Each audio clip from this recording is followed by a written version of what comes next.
Olá, seja muito bem-vindo. Eu sou Tabata Pote e este é o Entrevista Especial. Mais da metade dos professores do ensino básico já presenciou casos de racismo em salas de aula. Um levantamento reuniu informações de diversas escolas públicas e particulares de todas as regiões do Brasil. 13% dos estudantes negros afirmaram que não são respeitados por causa da cor da pele. Para falar sobre esse assunto, vamos conversar agora com a juíza ouvidora do Supremo Tribunal Federal, Flávia Martins. Olá, doutora, seja muito bem-vinda, é um prazer falar contigo. Olá, eu é que agradeço essa oportunidade aqui da gente dialogar sobre esse tema tão importante. Muito importante, é até, na verdade, lamentável, né, a gente ainda ter que falar sobre racismo, crime de racismo. Doutora, o que esse levantamento, ele nos revela? Bom, na verdade, é um retrato da nossa sociedade atual, né? Nossa sociedade é uma sociedade ainda repleta de desigualdades, desigualdades no campo do gênero, no campo da raça, e a escola é um espaço que evidencia essas desigualdades, uma sociedade que ainda não aprendeu a lidar com a diversidade. A partir desses resultados, como que o Estado ele deve agir agora, doutora? Bom, uma questão que eu acho importante da gente pensar é que esse não é um problema simples. Consequentemente, a solução também não é simples, né? A gente deve desconfiar de soluções simplistas. É um problema complexo e que qualquer solução para ser pensada, ela deve incorporar e contemplar diversas dimensões. Eu entendo que um trabalho de educação antirracista, para ser efetivo, deve contemplar uma dimensão da escola como um espaço de acolhimento, como um espaço que seja efetivamente não violento para as crianças e para os adolescentes, uma dimensão que seja de capacitação dos professores, das professoras, daqueles que estão diretamente na linha de frente da educação, porque muitas vezes eu visito escolas através de um programa que nós temos no STF, que é o STF na Escola, participo de encontros no âmbito da literatura, e eu percebo que professores e professoras não estão preparados para lidar com essa situação, não sabem mesmo o que fazer. E muitas vezes preferem não reconhecer aqueles episódios de discriminação, de racismo dentro de sala de aula, porque não sabem como lidar com isso. A gente não está preparando, não está capacitando esses profissionais para tratarem essas situações. Então, existe uma dimensão de atuação de preparar a escola para ser um ambiente acolhedor, existe uma dimensão de atuação que é a capacitação dos professores e das professoras, daqueles que estão na linha de frente da educação.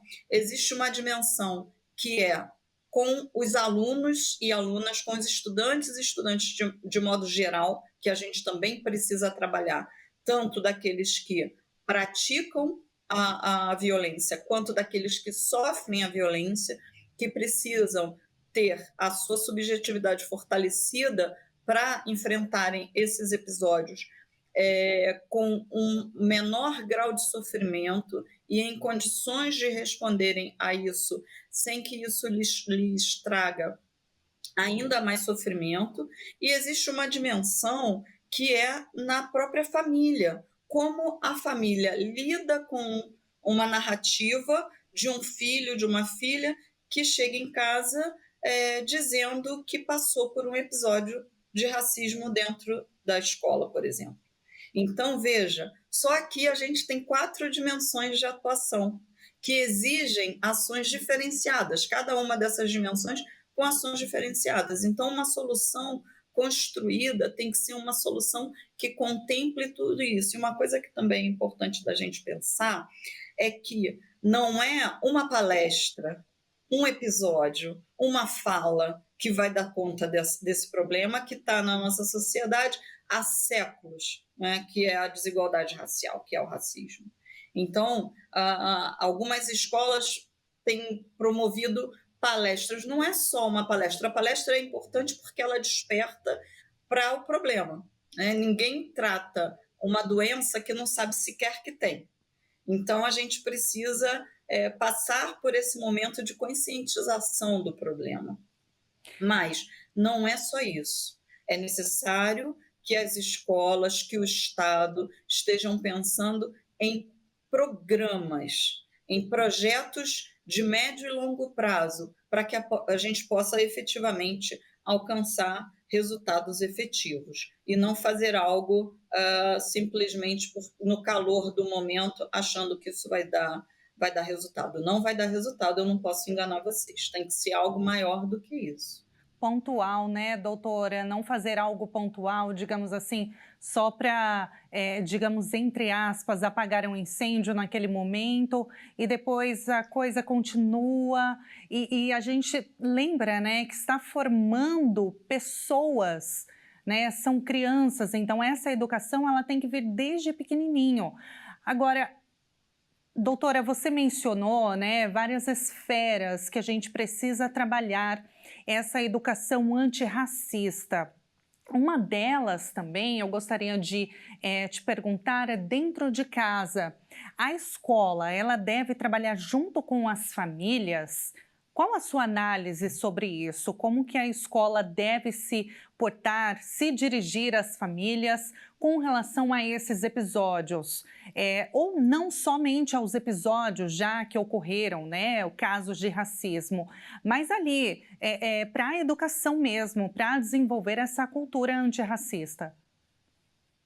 Sim, veja, existe uma dimensão na formação de um ser que é de responsabilidade da família e uma dimensão que passa pela escola, né? Então, nós somos socializados através dos nossos encontros em diversos espaços.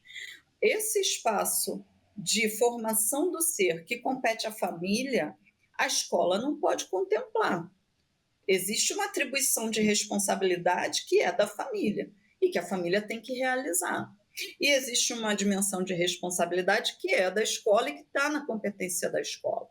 Agora, é importante que a escola dialogue com a família para que esse processo seja mais efetivo. Então, sim, a escola deve atuar em parceria com a família, com as famílias, até para que as famílias tenham letramento também sobre como lidar com essas questões, né? E também para perceber se os seus filhos, as suas filhas estão chegando em casa evidenciando algum tipo de problema, algum tipo de isolamento, algum tipo de sofrimento que esteja acontecendo dentro do espaço escolar. Então, é uma formação dialógica, né, entre escola e família. As famílias têm uma responsabilidade também, mas é claro que, sobretudo em relação a essa questão do racismo, é importante que as escolas apoiem as famílias e também ofereçam às famílias, em alguma medida, informações para que elas possam lidar com esses episódios. Quais são os desafios hoje enfrentados nesse combate ao racismo nas escolas, doutora? Bom, eu estive recentemente dialogando com diversos professores e diversas professoras e justamente me aproximando dessas pessoas que estão aí na linha de frente enfrentando esses desafios. Então, nós temos desafios de diversas naturezas. Eu diria que o primeiro deles é o reconhecimento do problema. Ainda há famílias que, quando as escolas começam a desenvolver uma educação antirracista, vão até a escola reclamar, por incrível que pareça. Dizer, por que vocês estão pautando esse tema? Por que vocês estão falando dessas questões raciais? Por que vocês estão trazendo tantos autores e autoras negros para dentro de sala de aula? Porque eu não sou racista, meus filhos não são racistas, isso não é um problema que a escola deva trabalhar. Então, veja, nós ainda temos uma parcela da nossa sociedade, uma parcela de responsáveis que está negando o problema. Um problema que é real, um problema que está aí, que está posto, né? Que não há mais como esconder. Mas a gente ainda tem escolas que enfrentam uma resistência por parte dos responsáveis, que não querem que esse tema seja abordado. Um outro desafio é o próprio quadro de professores e professoras negando igualmente o problema, por incrível que pareça. Eu agora, né, no último final de semana, participei em São Paulo da Bienal do Livro, um evento grande em São Paulo, em que estive nesse contato aí com diversos professores e professoras preocupados em construir uma educação antirracista e que me narraram esse problema da resistência que alguns professores e professoras ainda demonstram em tratar o tema, em abordar o tema, até por uma questão de racismo religioso, eu diria. Porque quando se trabalha a perspectiva cultural, né, de trazer referências de matriz afrocentrada, a gente esbarra também na questão do racismo religioso, né? Porque aí vai trazer um elemento da cultura africana, como o tambor, por exemplo, como as cantigas de roda, o jongo, e há uma narrativa de que não, isso é macumba, isso é coisa do diabo, isso é algo que não pode estar dentro da escola. Então, olha como é desafiador, né? Como é desafiador construir uma outra matriz cultural e desconstruir as bases do racismo ainda tão arraigadas na nossa sociedade. Então, a gente tem uma resistência por parte dos pais, dos responsáveis, a gente tem uma resistência por parte dos próprios professores e professoras, então, realmente é muito desafiador. Muito desafiador, né, doutora? Até porque a gente está falando de um assunto tão sério que o Brasil enfrenta, né, há tantos anos e parece que as coisas não mudam e o que não faltam são dados, né? Não só com relação ao racismo dentro das escolas, o número de pessoas pretas que ocupam cargos de liderança em empresas, em corporações, grandes corporações, é minúsculo, é ínfimo. O número de jovens negros que são assassinados também são dados alarmantes, então a gente está falando de um racismo estrutural. Então, o desafio é muito grande, né, doutora? Não dá para tratar esse assunto somente ali na escola, né? Não é algo setorizado, né? Não. E esse reconhecimento, ele tem o reconhecimento do racismo como algo estrutural, ele já é hoje parte do sistema de justiça, né? Como é um reconhecimento que o judiciário já fez e outras instituições do sistema de justiça também já fizeram. Hoje, o Poder Judiciário ele é composto predominantemente por homens brancos, né? Mais de 80% da magistratura são pessoas brancas. Mais de 60% dos magistrados, das magistradas são homens, né? Da magistratura são homens. Então, a cara da magistratura hoje é de homens brancos predominantemente. Nós temos, em outras instâncias, como o Ministério Público e a própria Defensoria Pública, o cenário não é diferente. O Ministério Público, eu recebi dados recentemente também, igual, mais de 80% pessoas brancas, mais de 60% homens. Então, essa é a cara do sistema de justiça daqueles que estão na posição de poder, né? Homens brancos predominantemente. E aí você vai para outra extremidade, e aí você vê quem são os adolescentes em conflito com a lei que estão em sistema de internação, né? Cumprindo medida socioeducativa. Aí você vai verificar que esses adolescentes são predominantemente adolescentes pretos e pardos de classe social mais baixa. Aí você vai verificar a evasão escolar, você vai perceber igualmente que a evasão escolar é maior entre esses adolescentes na nossa sociedade.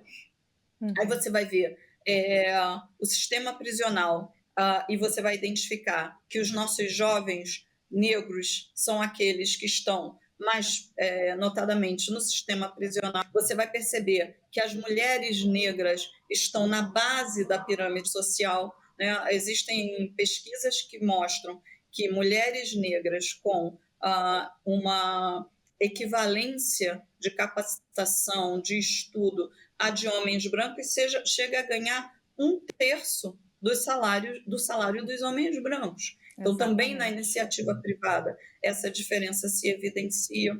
E eu acho que uma questão importante da gente trazer aqui é que a desigualdade racial que estrutura a nossa sociedade não é um problema só de pessoas negras, é um problema da sociedade como um todo.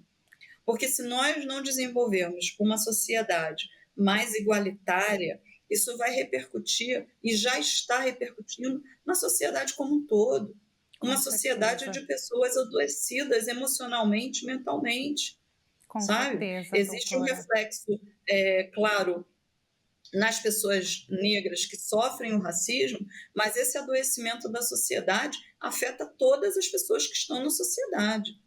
Com certeza, doutora. Olha, eu preciso encerrar, infelizmente, o nosso bate-papo. Eu sei que é um assunto que dá para a gente discutir muito e precisa mesmo, mas infelizmente o nosso tempo termina aqui, doutora. Mas eu te agradeço muito pela sua disposição, por trazer essa análise. A gente precisa realmente despertar para esse tema e esse é o nosso objetivo com essa entrevista. Doutora, muito obrigada e até uma próxima.